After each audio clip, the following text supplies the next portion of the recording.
Welcome back to 20 Turns Ass, and today we actually are playing 20 Turns Ass. You're a whore. You're a whore, just admit it. Because we are going to take on Sigvald the Magnificent and show off just how easy of a start you can have as him in the Immortal Empires campaign. So strap on, quite literally, and get ready to show the world how Sigvald does it. His starting army consists of Marauders, Chosen, Forsaken of Slaanesh, Hellstriders of Slaanesh, as well as a Chaos Chariot. He gets reduced cost of souls for Gift of Slaanesh, his vassals gain immune to psychology, he can seduce units like any other Slaanesh faction, and then finally he applies and benefits from Seductive Influence and Gifts of Slaanesh. Being as pretty and glamorous as he is, he also spreads extra Slaanesh corruption, and he gives 15% speed to Marauders of Slaanesh, Chaos Warriors of Slaanesh, and Chosen of Slaanesh. His starting position is in the Chaos Waste, slightly south of Nagaron and all those stupid Dark Elves. Also has a fellow Chaos Warrior up there competing with him, Valkia the Bloody. And then of course there's Malekith, Hellebrand, Grombrindle, and honestly Nagaron turned into a light version of the Thunderdome. There's a lot of stuff going on up there, but you'll mostly be fighting other Chaos factions in the first 20 turns. Loading into the game, you can see we are at war with a Dark Elf faction, but we also start with a Chaos Sorcerer. We're gonna go ahead and embed him into the army. He has the Lore of Shadows, which is really good against these early armies, because Penumbral Pendulum is just absolutely amazing. You'll be fighting two battles in turn one. One is a land battle, the second one is a settlement battle, so go ahead and put him into your army so he can gain the most experience possible. In terms of battle tactics for this first battle, like many others, it is quite simple. You want to go ahead and have your melee units make the brunt attack and then come in from the flank with your chariot and with your Hellstriders. In this particular example, I did seduce the Black Ark Corsairs, but honestly, after playing the battle, you don't really need to do this, so if you want to save those money, then go ahead and skip it. You might get a few more casualties, but you should be absolutely fine. Do keep in mind to not put in your Hellstriders and your chariots until your melee units have made contact. This will make it much easier for the set cavalry to get some really good charges off and do a lot of damage, but also get out again. If they are the initiators, they'll usually get stuck inside the enemy unit, and unless they can easily kill them, then they'll probably have a hard time getting out of there again. The Hellstriders will absolutely evaporate whatever they come into contact with unless they are bracing and are ready for the impact. But as you can see here, the first battle is mostly just a brawl with the Slaaneshi Hellstriders going in and out, getting the charges off. The Chariot's pretty much doing the same but on a different flank, and they're also going to do a lot of damage because they get that flank from the side, meaning that the enemy cannot brace for them and they just get in there and destroy everything. In the meantime, be sure to use Sigvald to fight off any heroes or lords that might be on the battlefield. He is a duelist and that is where his specialty is at, fighting other enemy lords and heroes. Now do remember though, he isn't a tank, he's really good. But if he's up against Grimgor or Skarbrand, he might be in a little bit of trouble if you don't take care and play it smart. Next up is the battle for the Dark Fortress, and this will be a settlement battle, walls included. So you can, if you want to, spend a turn building some towers. As always, I do not recommend building battering ram because it's so slow, and the damage it does compared to how slow it gets there, you can basically throw any melee unit into the gate and they'll do the same job as good, if not better. For the battle itself, I have my forces split up but on the same side, so what I mean by that is that some of the units, more specifically 3 of the Chosen, are gonna climb up on the walls and fight whatever's up there. This will help take care of the towers, as I don't have any artillery to stop them from shooting. And then Sigvald, another squad of Chosen, as well as the spawn of Slaanesh, will go ahead and attack the gate directly.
After the battle, you're gonna go ahead and occupy and vassalize. The buildings I recommend you put in here is gonna be the income building. You already have a harbor, which is gonna give you some growth, but you can go for the growth building as well if you'd rather that. In my experience when playing any of the Chaos Warriors, your biggest issue is actually your income, because you're gonna be attacking on multiple fronts at the same time, and so having a good foundation for starting a second army early is really good. At this point in time, you can also look to go ahead and upgrade some of your marauders. I personally prefer to go with the Slaanesh Marauders, but you can stay undivided if that's your preference. What you gain when you do upgrade to Marauders of Slaanesh is of course the Mark of Slaanesh, giving you immune to psychology, the Strider ability, and generally just making them really good for their cost. When it comes to the Gifts of Chaos, early on I like to just go with one blessing because it's quite expensive to have two going at the same time. If you want some demon units added to your army, go ahead and pick one of the Slaanesh ones. I tend to, in my early game with all the Chaos Warriors, once again, go ahead and take the one that increases melee attack and replenishment for Marauders,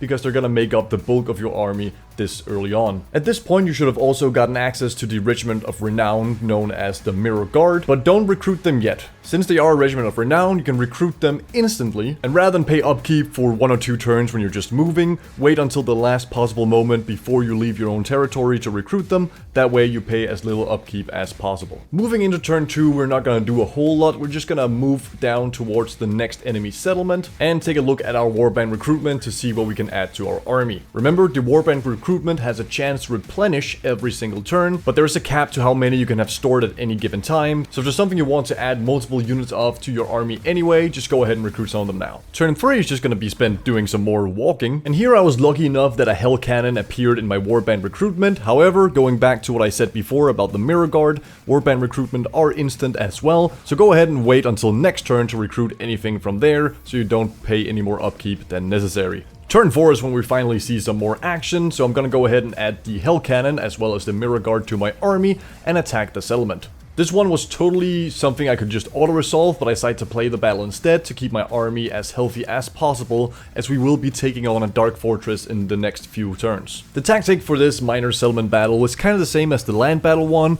I want my melee infantry to go in there and hold the enemy's infantry down, and then my cavalry can come around and get some nice charges off. They do have some dark shards here, and I'll be using some of the cavalry to go after them early on to prevent them from shooting. If you are having issues with minor settlement battles, then go ahead and leave a comment below asking some questions and I'll try and answer them. But yeah, generally pretty straightforward fight, not a whole lot to say about it. We are gonna go ahead and gift that settlement to our vassal. I really like this tactic, especially for port cities, because you can't really build anything in them anyway. As you probably know by now, only Dark Fortresses can go beyond tier 1 as a settlement, and if it's a port, then you're forced into having that port as your only other slot. So I'd rather just build up my ally and make them stronger, because it'll also indirectly make myself stronger. Turn 5 was spent just walking towards the next enemy settlement, which is the Dark Fortress, and then in turn 6 we declared the attack. I decide to build some towers instead of attacking directly, just because I want to have the best chance of keeping my units as healthy as possible, and we don't really have any enemies coming after us, so we do have the time to do it. What ends up happening though is that the garrison and the army within the fortress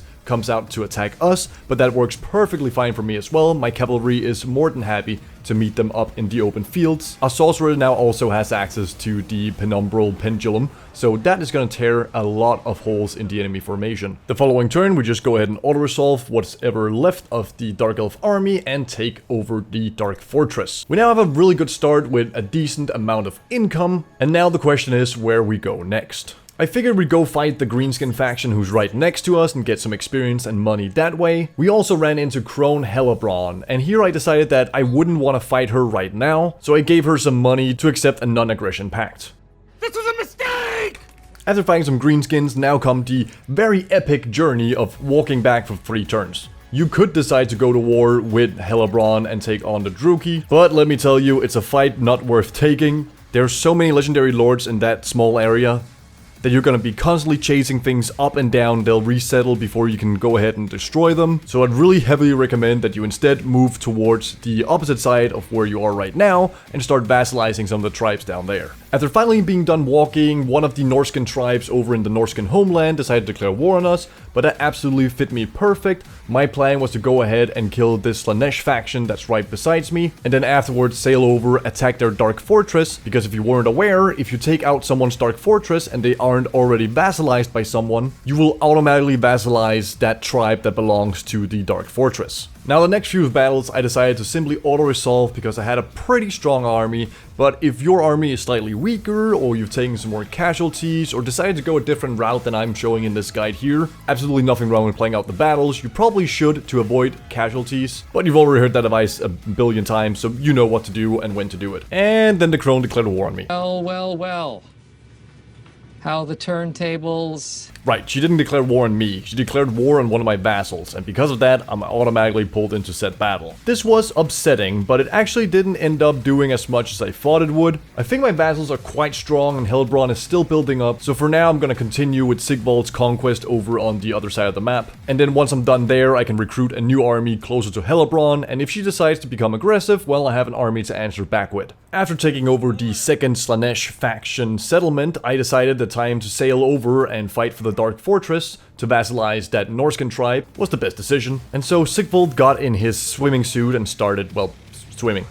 At turn 19, I arrived at the settlement, did a little dirty auto-resolve, took over the Dark Fortress, and vassalized the Norscan tribe. As you can probably tell from my income, we are in a very good spot now with plenty of vassals, a few enemies to fight, and different options to expand. Now I realize this is a 20 turn guide, but I did go to turn 21 to go ahead and kill off the Slaanesh faction that had one settlement left. And there you have it, 20 turns as Sigvald the Magnificent. I can't tell what's happening later in the campaign as of right now, because I've only played 20 turns, but his start is at least very easy, and I want to say that's something that I've noticed for a lot of the Warriors of Chaos. They generally get to a really good strong point early on because of all the vassalization. You have plenty of enemies that want to fight you, so you don't really have to declare that many wars yourself, they'll simply come to you. And the upgrade system makes it so you can get access to a lot of strong units quite early on. Marauders of Slaanesh, much like the Marauders of Khorne, are just absolutely amazing. Who would have thought that giving a cheap chaff unit some actual good buffs could bring them to a point where they actually have a lot of value? In terms of what you want to do after turn 20, it's obviously up to you. As I mentioned earlier, I would ignore Nagaron for now and focus on either completing the small island you're on, the Chaos Waste I believe they're called, or going to Norska and confederating / vassalizing whatever's over there. Belittling Sigvald, he is of course a narcissist and I like to play into that, so I go ahead and give him all his own buffs in his yellow tree, and then of course as I start unlocking them, I'm gonna go into his personal tree to give him even more buffs. For the Chaos Sorcerer, you do of course have the choice of devoting him to Slaanesh or Siege. I decided to keep him as undivided for now. In terms of skills, I don't think there's anything to surprise you with here. I went ahead and invested 3 points into Penumbral Pendulum, but the Withering as well as in the Enfeebling Foe are really good spells as well. And then a point in Pit of Shades and a point in Magical Reserves. The next few levels probably going to be spent on leveling up Pit of Shades, then getting Arcane Conduit,